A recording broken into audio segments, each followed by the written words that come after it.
into the Cougar Tailgate, where BYU fandom lives. Here's your host, Lauren McLean. What's up, Cougar Nation? Lauren McLean here with Cleon Wall, and we're doing what we do best, talking all things BYU Cougars. Here's what we got coming up on the show today.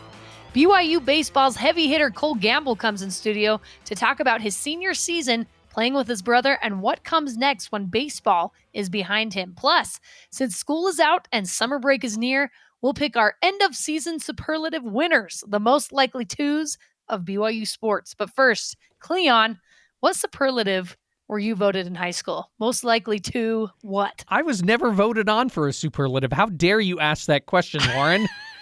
I'm offended, I tell you. No, seriously, I was voted for nothing. I don't know why. I guess I wasn't that popular, but who cares? Anyway, looking back, I probably would have been voted on guy most obsessed about sports, that he'd do anything to be part of sports, even though he wasn't as athletic as he thought he was. And that's why he got into the broadcasting business. I was voted most athletic my senior season. And here's why. I did play a lot of sports, and I loved them. But also, I don't know why, Cleon, they allowed this to happen.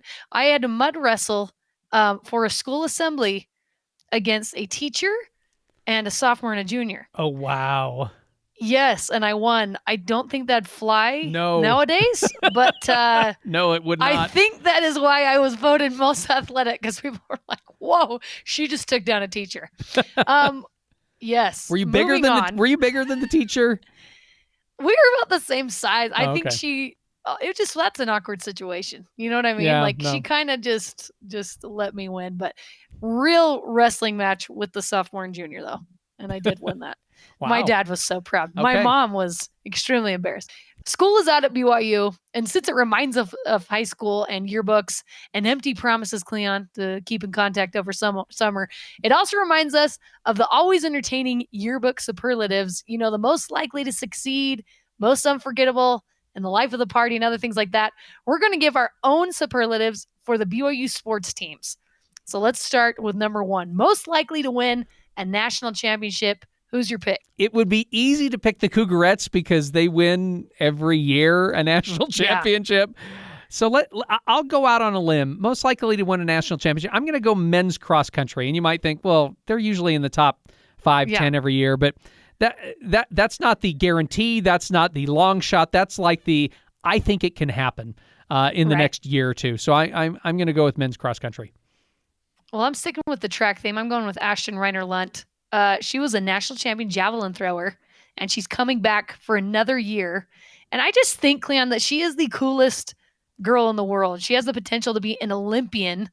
That can be her other superlative, by the way, most likely to be an Olympian.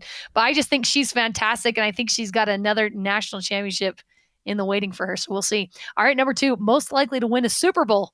Who you got? Ooh, this one's a tough one. I'm going to go with Kingsley Suamatea. I'm going to go with him. You just like saying his name. No, I think I just butchered it. But anyway, I'm going to go with Kingsley, and I'm going to stick with that right now. He is going to be a well-sought-after offensive lineman after this next year at BYU, whether he stays for a fourth year, like a fourth college year, or not, or a third year, I guess you could say, here at BYU, or he goes to the NFL draft. I think he's going to be highly sought after, and I think he'll get on a team, and he'll be a good blocker, a good pass blocker, a good run blocker. I'm going to go with Kingsley. Okay, I like that. And yes, it all comes down to whether they get picked on a good team. I'm going with one that maybe not everyone was thinking about, Isaac Rex. I think he's due for a breakout year, being injury-free. He has great hands, he's quick, and he's the perfect size to be an NFL tight end. So mark it down. Isaac Rex is most likely to win a Super Bowl. And if you think of the great teams that are in the NFL right now, they have very, very good tight ends, right? And so I think that's one of the keys to winning a Super Bowl. So Isaac Rex, there you go. All right, coach that is most likely to be elected to the BYU Athletics Hall of Fame. That's what you got. Ooh, I'm going to go with Ed Eyestone. I mean, he is over cross country. He is over track and field. I could say Ed Eyestone or Diljit Taylor, and I don't think I would bat an eye because those two have been fantastic as coaches for both track and field and cross country. So I'd probably say either one of those two, but probably first out of those two will probably be Ed Eyestone. I like those picks. I'm going with Jennifer Rockwood. And this is just going to happen. Like, we know that's going to happen. True. She's going to be Nope. elected in the BYU Athletics Hall of Fame. That's true. There's no question about it. She is BYU women's soccer. She's led a top 25, usually higher team for almost 30 years, and they're probably going to name South Field after her once she retires. They should. She may never retire. I don't want her to. She's been around so long, and she's just an incredible, incredible coach. So I'm going to go with Jennifer Rockwood.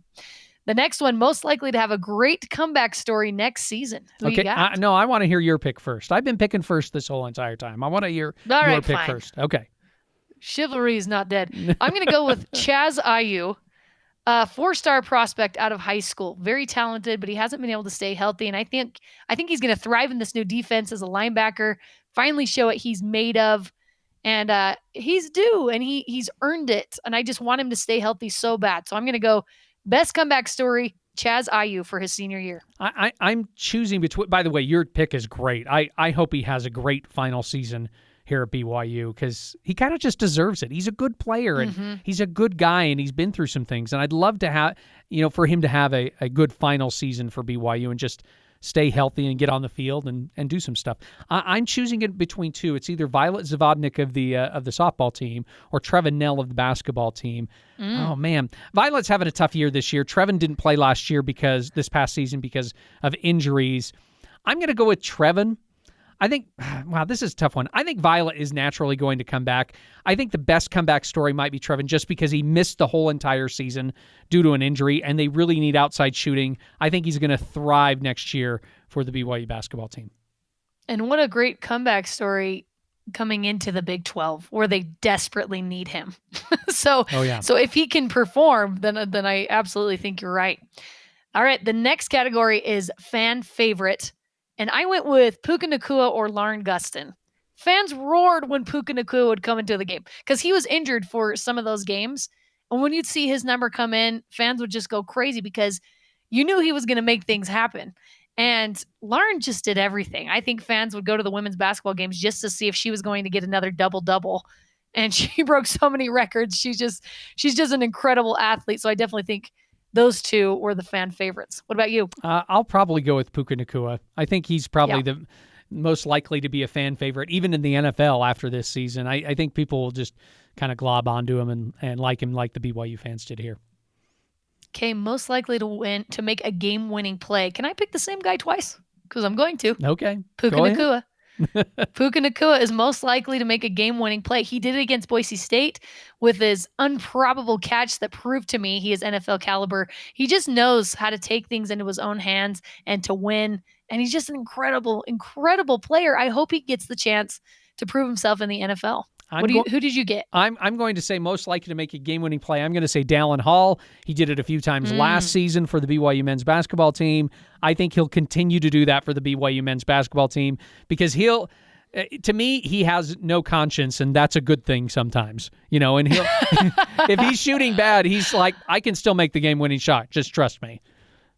Oh, I like it. No, Dallin Hall. And he's just going to keep getting better and better. Most likely to become president of the United States. I'm with Cody Epps. Have you seen that guy talk? He's just like the coolest guy. I love his personality. He went to General Conference as not a member of the Church of Jesus Christ of Latter-day Saints. He knows his audience very, very well. Because of that, I think he'd make a great politician. There it is, Cody Epps. Okay, our last two. Most likely to be a breakout star next year. Other sports besides football. Eden Bauer was my pick from the women's volleyball team. She comes from a very talented family, and I believe she hasn't reached her potential. And I think she's going to be fantastic for the women's volleyball team next year. Ooh, I'll go with Ellie Walbrook. She's on the soccer team. She transferred here from UCLA. I think she's going to be a breakout star in the midfield for the BYU women's soccer team. Most likely to be a breakout star next year for football. I picked Miles Davis. I loved what I saw from him last year. Career high in carries and yards in the win against Wyoming. And I feel like that's when we got a taste of what he can do. If you get that kid in an open field, he's gone. And I'd love to see him have a breakout year this coming season in the Big 12. Who you got? I'm going to cheat. I'm going to choose one from offense and one from defense. I'll say Chase Roberts on offense. I think he's finally going to show that he can be a number one receiver. I think he has we saw it last year, right, Lauren? We saw it last year Yes. that he can be a number one receiver in that Baylor game. He just needs to stay healthy, and I think he can be that guy. He also impressed in spring drills. And then on defense, I'll say Eddie Heckard. He transferred here from Weber State. I think he's going to be that guy on defense because he's kind of that guy who knows Jay Hill's defense really well, and I think he's going to show well against the Big 12 opponents that BYU will play this next season. All right, those are our 2022 and 2023 superlatives. Coming up, the Batcats are heating up as conference play resumes. Senior outfielder Cole Gambill joins us to talk about the ups and downs of his senior season and his national champion wife. This is Cougar Tailgate.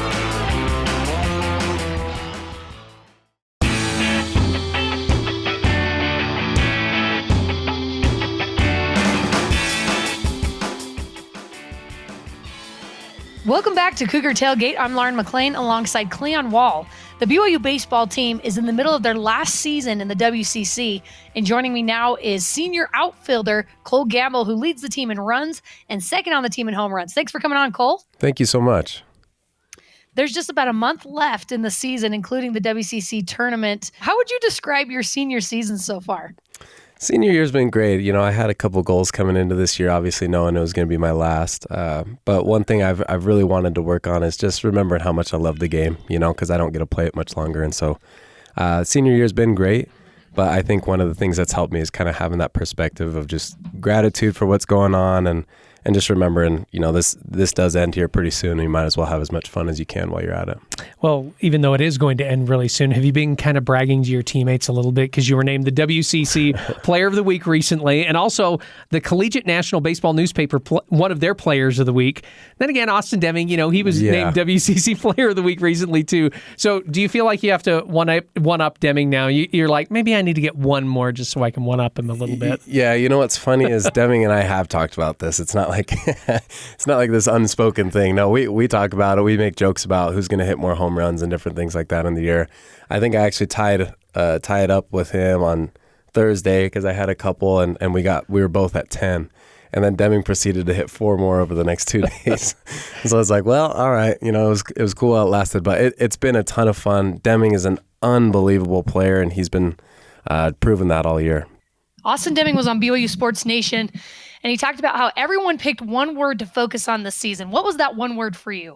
Yeah, you know, mine, and I didn't specifically say what word it was, but my word is love. And it goes back to the point that I was making earlier of just, you just got to love the game while it lasts, because it really is coming to a close here soon.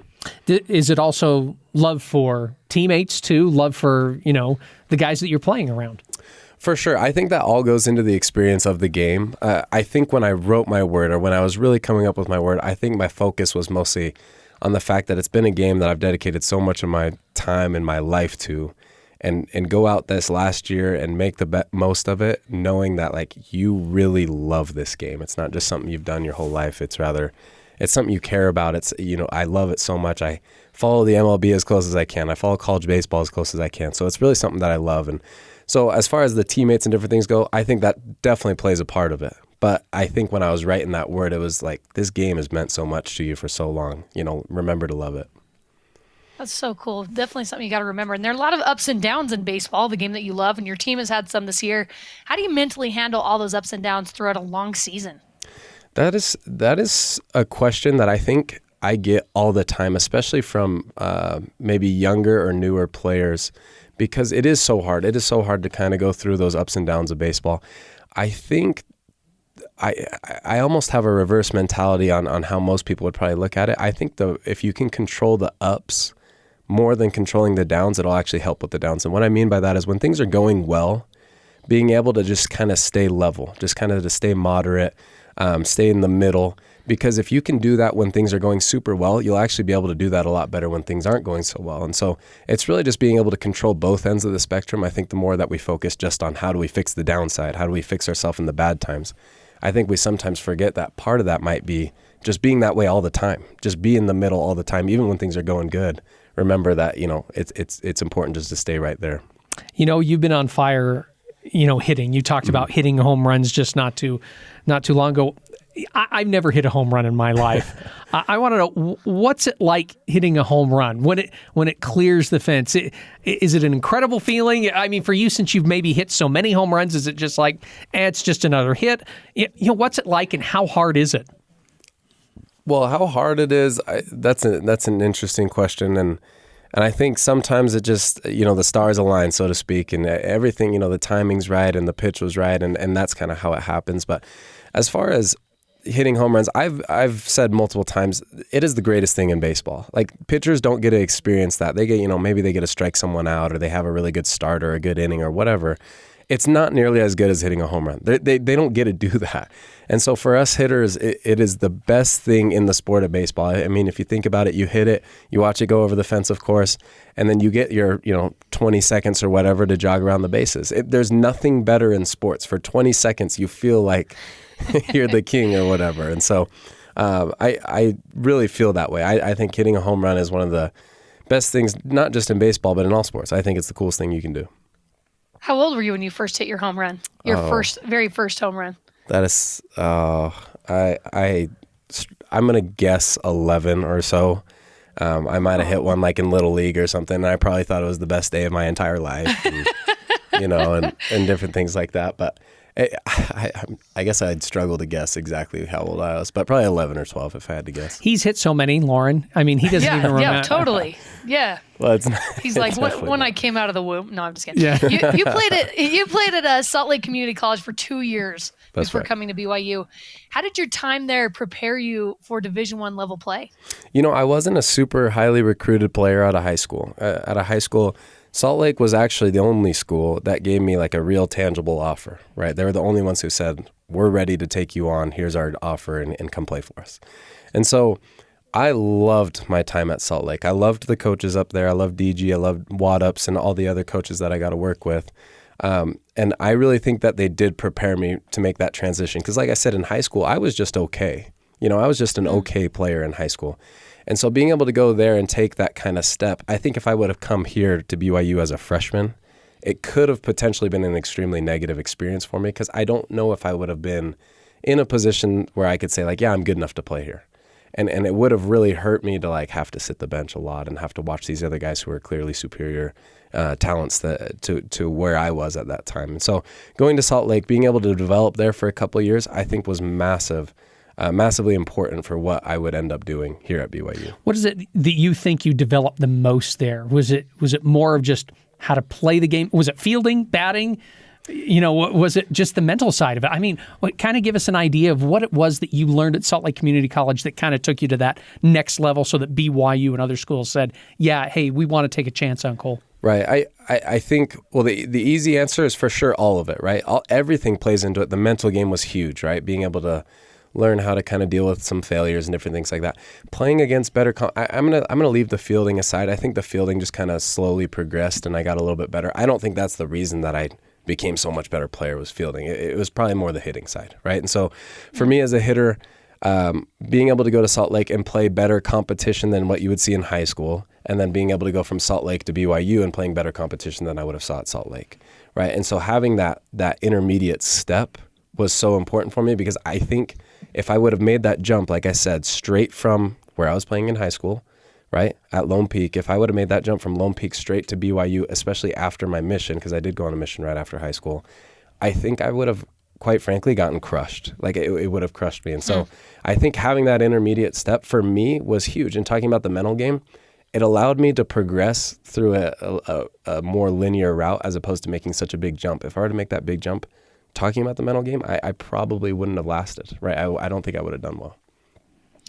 What do you remember about when BYU started recruiting you? What were your feelings like, especially because you mentioned that you weren't that great in high school, and then now to have BYU recruiting you from Salt Lake Community College? Yeah, my experience in recruiting from Salt Lake was probably a lot more similar to that experience of maybe those more impressive high school recruits, right? Like in high school, I didn't have that experience of like, oh yeah, I have all these different schools talking to me and different things like that. I didn't have that.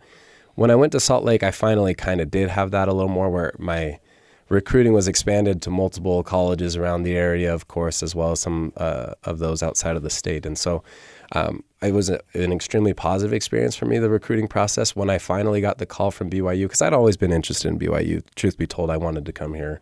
And very nicely, they basically told me I wasn't good enough. And so, but once I finally went to Salt Lake and performed there, when I finally got that call, I still remember it was a voicemail because I'm pretty sure he called me when we were at practice. But Coach Herring, I remember getting that voicemail and I was like, oh my gosh, like this is actually happening. This is where I've wanted to go for a long time. Now let's kind of start the process of getting to talk to him. So you are on the team. Your brother joins you this year. He played junior college baseball last year. What's it like playing with your brother on the same college team? It's been so amazing. It really has been so amazing. I think if you ask him, and I can say the same for myself, but I think if you were to ask him, we would both say we would have never thought that this would happen.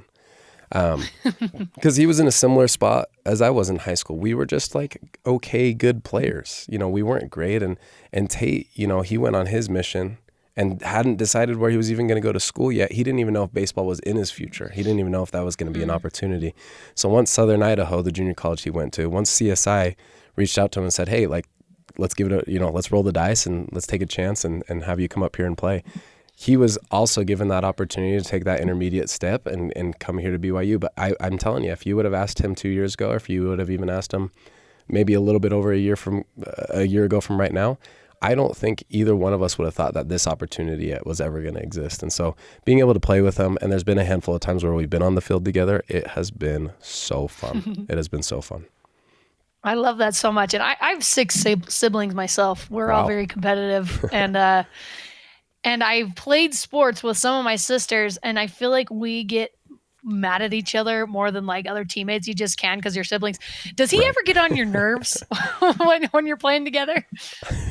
All the time. Yeah. I mean, the easy answer is always. I hear what you're saying, though. I hear what you're saying. I feel like I can be tougher on him than maybe some of my other teammates.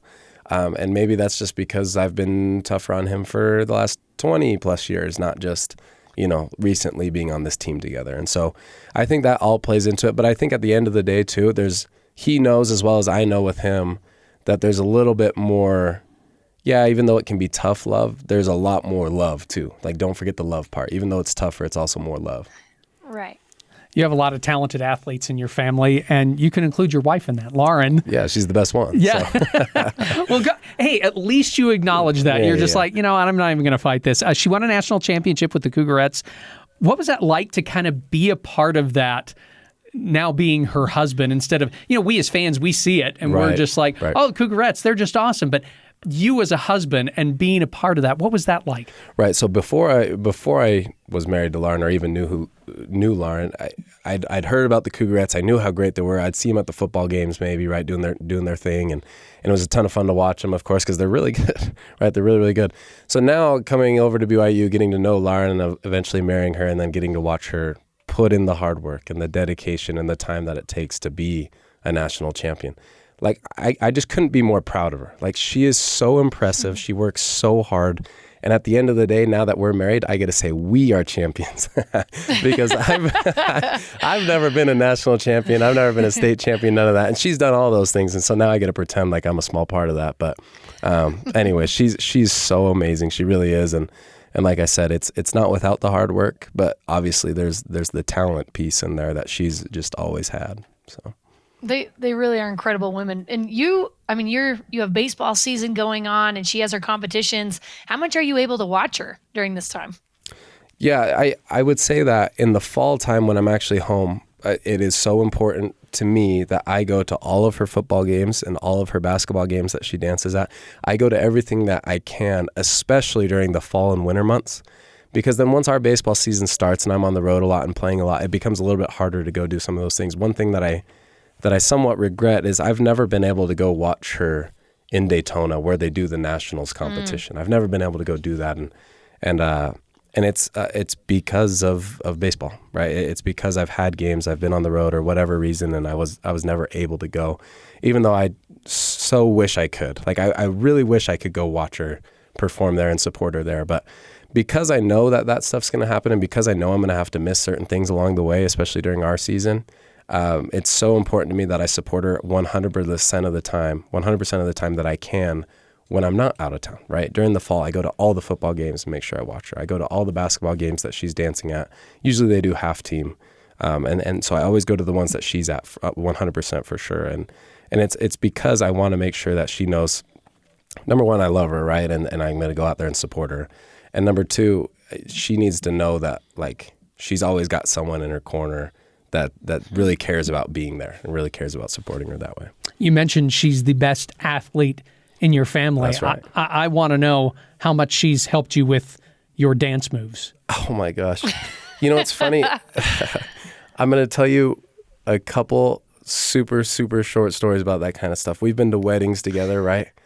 And like, it's hard for me, man. It's hard because she is so much better at dancing than I am. So I never was this way. I like to dance at weddings or parties or whatever. And then all of a sudden now I go there, I'm like, gosh, like, am I embarrassing myself in front of her?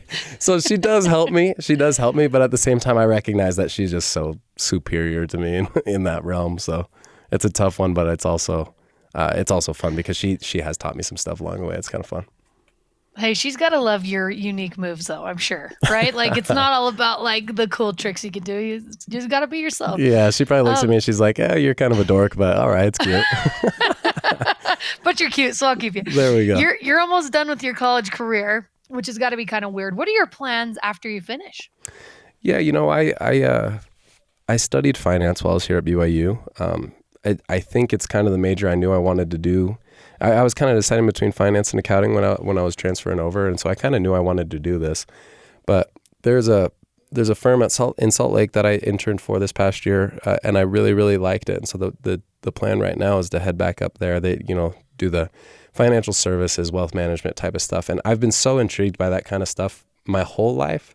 But up until just recently is when I started to really study and learn the deeper value of what could actually happen in that field. And so I really enjoyed it up there last summer. Like I said, the guy who runs the show up there, he treated me more than fair. And because of that, I love that kind of little piece of loyalty that I now feel like I have towards him. So tentatively, it's to head back up to where I interned this past summer. So cool. We're here with senior outfielder Cole Gambill from the BYU baseball team. Cole, thank you so much for taking the time, and good luck with the rest of the season. Of course. Thank you so much. And that does it for us today. Thanks again to Cole Gambill for coming on the show with us. You can join the Cougar Tailgate wherever you get your podcasts, on Apple, TuneIn, Stitcher, Spotify, or on BYURadio.org. Cougar Tailgate is a production of BYU Radio.